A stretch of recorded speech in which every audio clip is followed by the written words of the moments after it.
આજે ભાજપવાળાને મારે કહેવું છે કે આમ આદમી પાર્ટીની સરકાર છે, નક્કી કર્યું કે મુખ્યમંત્રીને વીજળી ફ્રી મારા ઘરમાં, સાંસદને વીજળી ફ્રી મારા ઘરમાં, ધારાસભ્યને વીજળી ફ્રી મારા ઘરમાં, કલેક્ટરને વીજળી ફ્રી મારા ઘરમાં, ડીએસપીને વીજળી ફ્રી મારા ઘરમાં. તો મારો આમ નાગરિક જેને ખરેખર જરૂર છે એને વીજળી ફ્રી કેમ ન મળવી જોઈએ?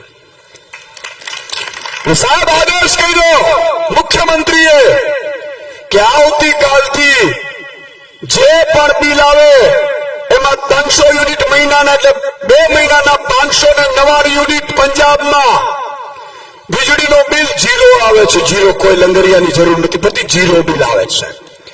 5000 રૂપિયા સુધીનો બિલ અહીંયા ગુજરાતમાં આવતું હોય તો પણ જીરો આવે એવી વ્યવસ્થા પંજાબમાં કરી અને 95% નાગરિકોનું વીજ બિલ નથી આવતું. મુખ્યમંત્રી મળે, તમને કેમ ન મળે ભાઈ? બરોબર કે નહીં? આ નેતાઓ છે ને, કોડાઓ બધું પોતાના પાસે રાખે, આપણે કઈ આપતા નથી.